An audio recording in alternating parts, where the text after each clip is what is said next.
எனக்காக வாங்க பாட்டி என போராடித்தான் தன்னுடைய பாட்டியை சமாதானப்படுத்தி இந்த சிட்டிக்கே அழைத்து வந்தாள் நட்சத்திரா. ஆனால் பாட்டி சொன்னது போலவே வீட்டிலேயே இருந்திருந்தால் கூட அவள் இன்றைக்கு இவ்வளவு பெரிய பிரச்சனையில் மாட்டியிருக்க மாட்டாள். தன் மாமாவின் உயிரை காப்பாற்றவும் பாட்டியின் எதிர்காலத்திற்காகவும் அந்த முரடன் விக்ரமிடம் தன்னுடைய வாழ்க்கையை அடகு வைக்க அவள் தள்ளப்பட்டாள். பிரியங்காவின் ஹல்தி சடங்கு நடப்பதற்கு 2 நாட்களுக்கு முன்பாகவே நட்சத்திராவும் பாட்டியும் சிட்டிக்கு வந்து சேர்ந்து விட்டார்கள். பிரம்மாண்டமான சென்னை மாநகரத்தை பார்த்ததும் அவளுக்குள் அப்படி ஒரு அளவற்ற சந்தோஷம் பொங்கியது. இனி எதிர்காலத்தில் தானும் தன்னுடைய டாக்டர் படிப்பிற்காக சிட்டிக்குத்தான் வர வேண்டும் என்பதால் அந்த ஆர்வம் அவளிடம் இன்னும் அதிகமானது.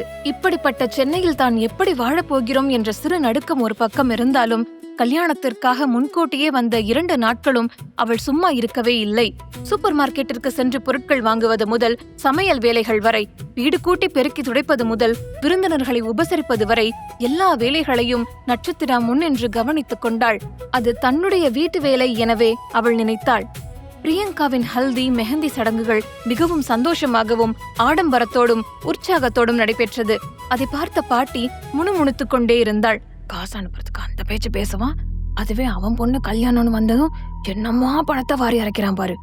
என் பையன்கிட்ட இவ்வளோ பணம் இருக்குங்கிறத எனக்கு இப்பதான் தெரியுது. ஆனா புடிச்சாலும் புடிச்சான் புளியங்கொம்பா புடிச்சாங்கிற மாதிரி இவ்வளோ பெரிய பணக்கார குடும்பத்துல சம்பந்தம் கிடைச்சா அவன் ஏன் இப்படிலாம் தலைகால் புரியாம பணத்தை வாரி அரைக்க மாட்டான்? அர்ப்பனுக்கு வாழ்வு வந்தா அர்த்தராத்திரியில கொடை பிடிப்பானா என பாட்டி நட்சத்திராவிடம் அடிக்கடி முணுமுணுத்துக் கொண்டே இருப்பார். அன்று நள்ளிரவு ஒரு 2 மணி அளவில் நட்சத்திரா தூக்கத்திலிருந்து கண்விழித்து பார்த்தபோது பிரியங்கா யாரோ ஒருவரிடம் போனில் அழுது கொண்டே பேசிக் கொண்டிருப்பதை பார்த்தாள்.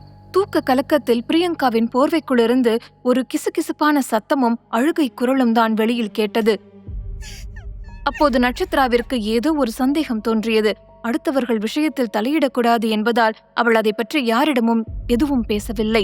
ஆனால் பிரியங்கா திருமணம் நடக்கப் போகும் அன்று இப்படி யாருக்கும் தெரியாமல் ஓடிப்போவாள் என நட்சத்திரா கனவிலும் நினைக்கவில்லை. பிரியங்கா யாருடனோ பேசியதை தற்செயலாக கேட்ட உண்மையை தன் மாமா அத்தையிடம் சொன்னதுதான் இப்போது அவளுக்கே வினையாக வந்து முடிந்தது. அந்த தவறான புரிதலால் தான் பிரியங்கா ஓடிப்போவதற்கு நட்சத்திரா உதவி செய்தாள் என அவளுடைய மாமாவும் அத்தையும் நம்பிவிட்டார்கள். இப்போது நட்சத்திராவிற்கு வேறு எந்த வழியும் இல்லாத சூழல் உருவானது. அவள் அமைதியாக இருக்க மௌனமே சம்மதத்திற்கு அறிகுறி என அதை அவளுடைய மாமாவும் அத்தையும் எடுத்துக்கொண்டார்கள். சில நிமிடங்களுக்கு பிறகு மணப்பெண்ணாக அலங்கரிக்கப்பட்டாள் நட்சத்திரா.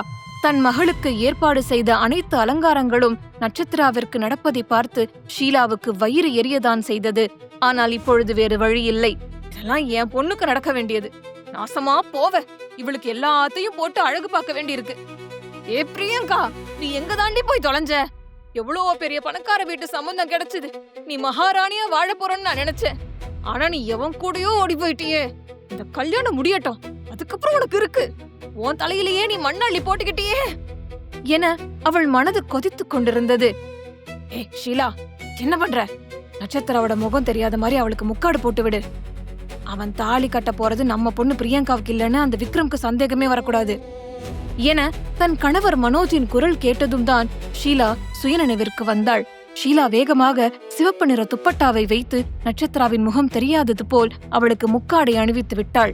மணமேடைக்கு செல்வதற்கு முன் விஸ்வநாதன் குடும்பத்தை சேர்ந்த ஒரு முதியவர் அவரை பார்த்து, விஸ்வநாதா, எதுக்கு இப்படி பொண்ணோட முகத்தை மறைச்சு வச்சிருக்கீங்க? அந்த முக்காடை எடுத்துட்டு கூட்டிட்டு போங்க என்று சொன்னார். அதை கேட்டதும் ஷீலா மற்றும் மனோஜின் இதய துடிப்பு நின்றது போலிருந்தது. அந்த நிலைமையை சரி செய்யும் விதமாக, அது ஒண்ணும் இல்லைங்கண்ணா, அவங்க குடும்பத்துல கல்யாணம் முடிஞ்சு பொண்ணு மாப்பிள்ளை வீட்டுக்கு போற வரைக்கும் முகத்தை காட்டக்கூடாதுன்னு ஏதோ சம்பிரதாயம் இருக்கான். அதனால அவங்க ரெக்வஸ்ட் பண்ணி கேட்டாங்க. நானும் சரின்னு சொல்லிட்டேன் என்றார் விஸ்வநாதன். என்னதான் சமாளித்தாலும் அவருக்கும் ஒருவித பதட்டம் இருக்கத்தான் செய்தது. அந்த முதியவர் மீண்டும் எதையோ பேசுவதற்குள் மணப்பெண்ணை அழைத்துச் செல்லும்படி சைகை செய்தார் விஸ்வநாதன். மணப்பெண் அலங்காரத்தில் முகம் மறைக்கப்பட்ட நிலையில் நட்சத்திராவை அழைத்து வந்து விக்ரமுக்கு பக்கத்தில் அமர வைத்தார் மனோஜ். அப்போது கூட விக்ரம் தனக்கு அருகில் அமர்ந்திருந்த மணப்பெண்ணை ஒரு தடவை கூட திரும்பி பார்க்கவில்லை. அந்த நிமிடம் கூட அவனுடைய முழு கவனமும் அவனுடைய லேப்டாப் மீதுதான் பதிந்திருந்தது. இருந்தாலும் பக்கத்தில் அவள் வந்து அமர்ந்ததை உணர்ந்ததும், கல்யாண நாள் அன்னைக்கு கூட மேடைக்கு வர இவ்ளோ டிலே பண்றா, என்னை பத்தி அவளுக்கு சரியா தெரியல.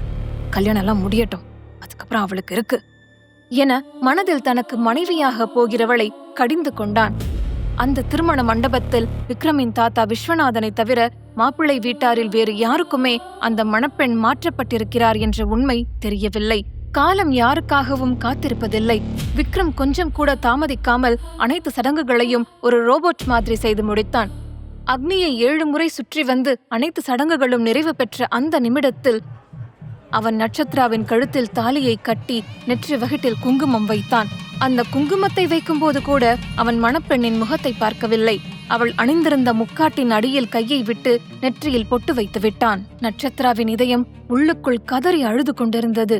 ஆனால் தன்னுடைய மனைவி எப்படி இருக்கிறாள் என பார்ப்பதற்கோ அல்லது அங்கு என்ன நடக்கிறது என தெரிந்து கொள்வதற்கோ விக்ரம் ஒரு சின்ன முயற்சி கூட மேற்கொள்ளவில்லை. இருந்தாலும் அவன் அவளுடைய கழுத்தில் தாலி கட்டும்போது நட்சத்திராவின் கண்களிலிருந்து வழிந்த ஒரு சில கண்ணீர் துளிகள் எதேச்சையாக அவன் கையின் மீது விழுந்தது. அந்த ஒரு சொட்டு கண்ணீரின் ஈரப்பதம் விக்ரமுக்குள் ஒரு லேசான சலனத்தை ஏற்படுத்தியது.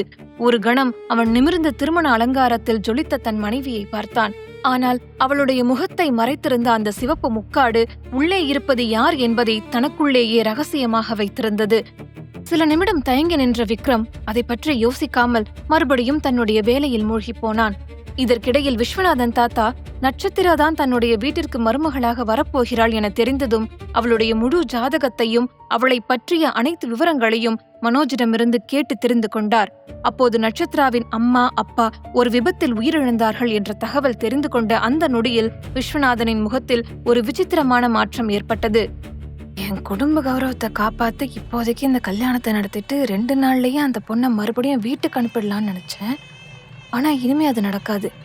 இனிமே என்ன ஆனாலும் சரி, இவங்க 2 பேரும் தான் புருஷன் பொண்டாட்டியா வாழணும். அதுதான் கடவுள் எழுதியிருக்கிற விதி.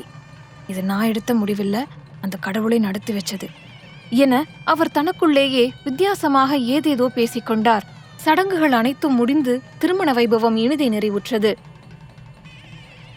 மண்டபத்தின் ஒரு மூலையில் விக்ரமை தவிர இன்னும் கவர்ச்சியாக 4 இளைஞர்கள் நின்று கொண்டிருந்தார்கள்.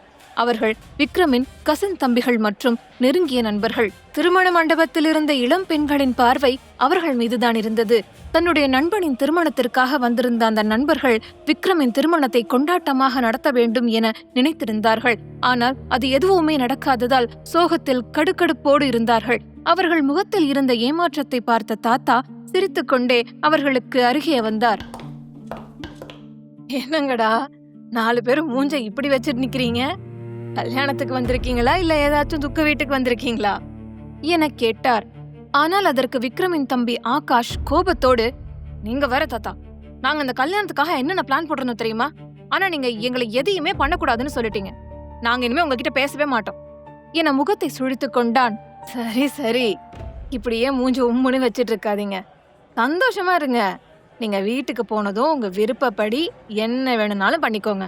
நான் உங்களை ஒன்னும் கேட்க மாட்டேன். இங்க மட்டும் கொஞ்சம் சிரிச்சுட்டு நில்லுங்கடா. வர்றவங்க போறவங்க எல்லாம் ஏன் இந்த 4 திருஷ்டி பொம்மைங்க இங்க இப்படி நிக்குதுன்னு கேட்டுட்டு போறாங்க என தமாஷாக சொன்னார். தாத்தா சொன்னதை கேட்டதுமே விக்ரமின் நண்பன் சங்கர் துள்ளி குதித்து சந்தோஷத்தோடு, நிஜமாவா தாத்தா? அப்படின்னா நாங்க இன்னைக்கு நைட் மொத்தமா ஆட்டம் போட போறோம். அப்போ நாங்க என்ன பண்ணாலும் நீங்க எங்க கிட்ட கோபப்படவே மாட்டேன்னு எங்களுக்கு இப்பவே ப்ராமிஸ் பண்ணுங்க என கேட்டான். அவனுடைய முகத்தில் தெரிந்த சந்தோஷத்தை பார்த்த தாத்தா, உன்னை பார்த்தா அவ்வளோ பெரிய கம்பெனிக்கு பாஸ்ன்னு யாராவது சொல்லுவாங்களாடா? எப்பவாச்சும் நீங்க 4 பேரும் வளர்ந்த பசங்க மாதிரி நடந்திருக்கீங்களா? விக்ரமுக்கு கல்யாணம் முடிஞ்சிடுச்சு, அடுத்து உங்க 4 பேருக்கும் தான் வரிசையா கல்யாணம் பண்ணி வைக்க போறேன். அதுக்கப்புறமா உங்களோட கொண்டாட்டத்தை நானும் பாக்குறேன் என கிண்டல் செய்தார். தாத்தாவின் அந்த திருமண மிரட்டலை கேட்டதும் 4 பேரும் முகத்தை சுருக்கி கொண்டனர். அப்போது விக்ரமின் பால்ய சிநேகிதன் மற்றும் ஃபேமஸ் ஹார்ட் சர்ஜனுமான த்ருவ் முன்னால் வந்து தன்னுடைய எதிர்ப்பை பதிவு செய்தான். ஓ தாத்தா ப்ளீஸ், இப்பவே எங்களோட மேரேஜை பத்தி பேசாதீங்க. இப்போ நாங்க ஜாலியா லைஃபை என்ஜாய் பண்ண வேண்டிய டைம்.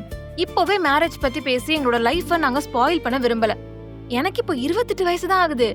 புத்தி இருக்கிறவன் எவனாவது இந்த வயசுல கல்யாணம் பண்ணிப்பானா என வாதித்தான். மேலும் கேலியாகவும் குறும்போடும் விக்ரமை சுட்டிக்காட்டி, தாத்தா பாத்தீங்களா நீங்க கல்யாணம் முடிச்சு வச்ச ஹீரோவை? பாவம், அவனுக்கு அவனோட ஒய்ஃபை கூட நிமிர்ந்து பார்க்க தைரியம் இல்ல. அவனோட பொண்டாட்டியை விட லேப்டாப்பையும் மொபைலையும் தான் ரொம்ப லவ் பண்றான்னு நினைக்கிறேன். பேசாம அவன் அந்த லேப்டாப்கே தாலி கட்ட சொல்லியிருக்கலாம் என சொல்லி சிரிக்க மற்ற 3 பேரும் துருவோடு சேர்ந்து சத்தமாக சிரித்தார்கள். விக்ரமை பற்றிய இந்த அலட்சியமான கிண்டல் வார்த்தையை கேட்டு கோபமான விஸ்வநாதன் தாத்தா, போத நிறுத்துங்கடா என கோபத்தோடு கத்தினார். துருவ் சொன்னதும் உண்மைதான். விக்ரம் பேசாமல் அந்த லேப்டாப்பையே திருமணம் செய்திருக்கலாம். ஆனால் காலம் நட்சத்திராவை அவன் விதியோடு இணைத்து விட்டது. முழு கதையையும் கேட்டு மகிழ பாக்கெட் FM ஆப்பை டவுன்லோட் செய்யுங்கள். லிங்க் டிஸ்கிரிப்ஷனில் கொடுக்கப்பட்டுள்ளது.